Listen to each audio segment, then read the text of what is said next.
Hello there everybody and welcome back to Movie Squirm. Today I'm going to be reviewing the 1981 film Friday the 13th Part 2, and this is directed by Steve Miner and stars Amy Steele and John Fury. Set 5 years after the events of the first film, a group of camp counsellors discover the urban legend of the murderous Jason. Now, after the first Friday the 13th film being one of my most watched movies ever, I've got to admit, I have not really got the most knowledge on this franchise. As a kid, I was always watching Halloween, Nightmare on Elm Street, Child's Play. Friday the 13th wasn't really my go-to franchise. I did explain this in my review of the first film, which I'll leave down below if you want to go and check that review out. But I honestly don't think I've seen Friday the 13th Part 2 until the early DVD days. I mean, it's been quite a while there. So this one was quite like a fresh new viewing for me because I just haven't seen it for such a long time. Although when watching it, a lot did come flooding back.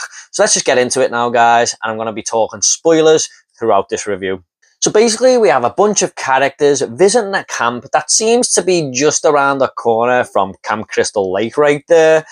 And we have this character of Paul telling all the other characters the urban legend of Jason round the campfire and his mother, and what we are really going to be in for with this movie, with this new killer that we have at hand here, which isn't Pamela Voorhees in this movie. It is, of course, Jason, her son.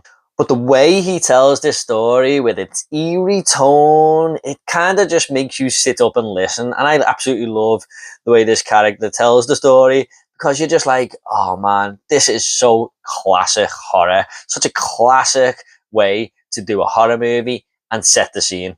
Now, if you listen to the old timers in town, they'll tell you he's still out there. Some sort of demented creature surviving in the wilderness.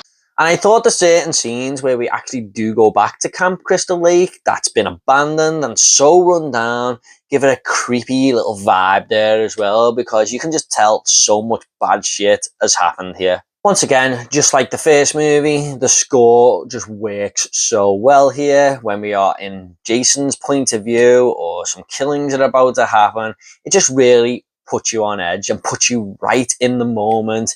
I mean, it's just one of the most iconic movie scores ever, isn't it? And it totally works for what this franchise is going for. And killing off Allison at the start of the film, I've got to admit, doesn't really bother me all that much. I mean, this might be seen as a brave thing to do, considering another movie that year and another big franchise kept their final girl in Laurie Strode, but she's never really been one of my favourite final girls or anything. I think she's a competent final girl in the first movie, but that's about it. And you never really hear anyone say, oh, I hate the way they killed off Allison at the start of Friday the 13th Part 2.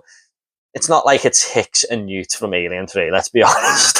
So we are replaced here with Ginny. She is the final girl in this movie, and I think she's a slight step up anyway.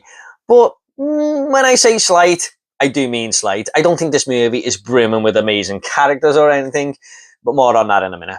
Now, I got to say, like the first movie, there were some awesome jump scares in this film, guys. I mean, they just are done so right in such a classic way.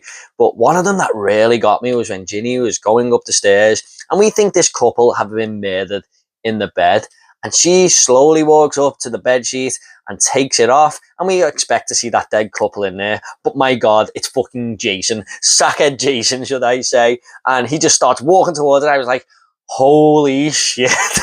But what is so good about this scene is that for most of the movie, or all of the movie up until this point, we've been seeing all these killings happen from Jason's point of view. And this is the first time we really see the character in its full form. And I just think that is a great way to switch up the directional choice of seeing this killer. And we can't forget that wonderful window smash at the end there. I mean, oh my God, where Jason just slow motion jumps through that window to grab Ginny, and the music is on, that fabulous score just blaring through the screen. Can you imagine being in the cinema in 1981 when this happened? Man, I would be fucking going crazy. Can you imagine all the screams and stuff in the cinema? And this time we do have Jason without his sack head on, just to shake it up a little bit. But man, I can't believe how much this jump scare got me. I can usually telegraph these things, but fuck, jumped out my skin Even though I'd seen this movie a long time ago, I didn't see that coming this time at all.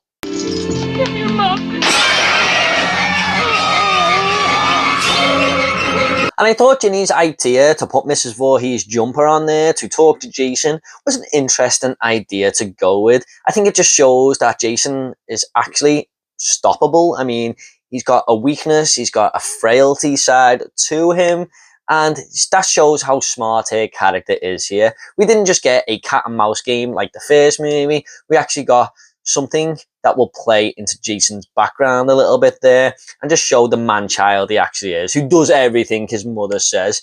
And I just thought that was a smart move from Ginny and an interesting choice for the third act. And I gotta say, the pacing of this film absolutely flies by. I mean, this is only a 90-minute movie, but it feels like 60 minutes. You're just having so much fun with this film, and it's just so easy to watch. I think the whole franchise is, I mean, you can just be in and out and have a great time. I love this not giving a fuck attitude what 80s slashers had, where they just want you to have fun for 90 minutes. They're not trying to be the greatest movie in the world or anything, but they're going to give you a good time. And that's exactly what Friday the 13th Part 2 is. I instantly wanted to jump into Part 3 after watching this one. You can binge this franchise in a couple of days if you wanted to, because they're all like this. They are all just so feel good. And as a slasher fan, this is exactly what I want. I wish we got more of them these days. I mean, it's the beauty of classic slashers, isn't it? And I gotta say, Steve Miner, who directed this film, kind of had a knack for that, because he did direct Halloween H2O many years later in the 90s, and it still has that familiar feel of pacing where it just absolutely flies by and gives you that fun factor there. So credit to the director, I suppose. Now, the film does, of course, have some flaws here, and it is in the kills. I mean, these aren't the most creative kills I've ever seen. I will admit, the guy who gets macheted in the wheelchair is fucking awesome. I love that kill. The way he just rolls down the steps is fantastic. But a lot of them are just cut away, and there's so many knife kills and stuff that we just see, and then it cuts. And there's a spear kill that could have been epic here as well, but no, it just cuts away. Now, I know this franchise had a lot of trouble with the MPAA, and I believe the kills on the extras of that disc I've got there are way better. So they did get creative and sort of had them more bloody. I haven't checked them kills out yet, but in the final product, they're not great, and this probably isn't the movie's fault overall. However, the kill where that guy is sort of pulled by his legs from the rope on the floor seemed very silly to me. I mean, Jason is 100% banking on him to go and stand in that spot in the outdoors, and it just feels very convenient. And I hate it when slashers do that, because I don't think that's so creative. That is just kind of lazy, I think. And no one even goes to look to see who has pulled this noose. So, yeah, it's just a bit of a ridiculous moment in this movie for me, unfortunately. And I gotta say, this movie suffers from the usual characters that are just not memorable at all. I mean, there's no one to really get behind here. They are just there for cannon fodder, and that is a problem, a huge problem that slashers have had throughout the subgenre pretty much since they started. I mean, there are slashers that have great characters, of course, but most of them are just there to be killed, and you don't remember them at all. Now, the only people you can really get behind here are Ginny, who, like I said, there's a slight step up from Alice, maybe because she does that smart move towards the end, and her acting ability is quite good in this movie. But Paul as well, who tells the campfire story, I mean, I only really like him because of that, because that's how I'd want a campfire story told to me if I was camping in the woods. But apart from that, no one is really memorable here. I couldn't say I like or dislike them. They're just cardboard cutout characters for me. And what's the deal with Kevin? I mean, he looks like fucking Linda Hamilton from Terminator 1 right there. I also wish we kind of got more of Crazy Ralph here. I loved him in that first movie for the amount of screen time he got, and I don't know, I kind of wish he would have just popped up in all the other Friday the 13th films, just warning these characters. He could have been like, if you ordered Dr. Loomis off Wish, I suppose.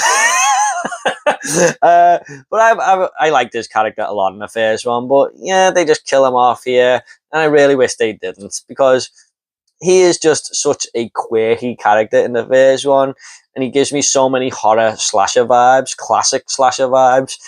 Uh, oh well, poor Ralph, eh?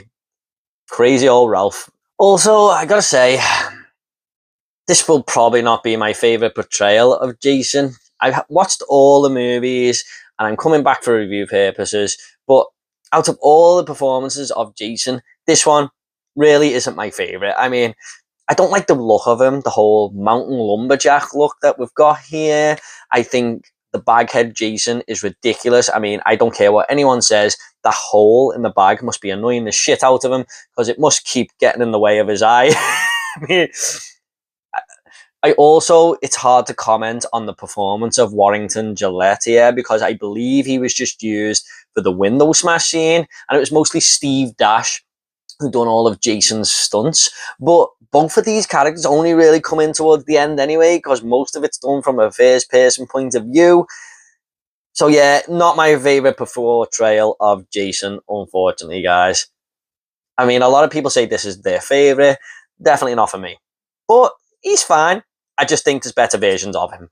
But ultimately, guys, this is just a rinse and repeat version of the first movie with the whodunit aspect sort of taken away there, because we kind of know it's Jason anyway. But it still borrows lots of the first person point of view kills in this movie up to a certain point.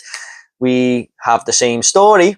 We see Ginny hit Jason, then run away, like Alice did with Mrs. Voorhees, instead of finishing her off. And even the end where Jason jumps out the window, it's the same jump scare sort of thing as the first movie. But that was a great moment. But it's after that, Ginny wakes up and it's like, what happened there? She's still alive. It's all a dream, just kind of like Alice did in the first film. Well, not a dream, but you know, she's still alive, basically.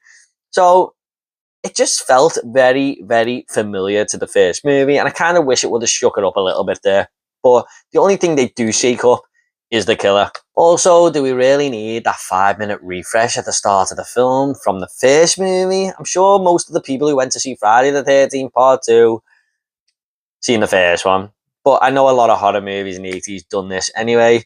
But yeah, after jumping out of the first film straight into this, you kind of don't need to see that refresh at all, really. However, guys, I had a lot of fun with this movie, despite quite a few flaws.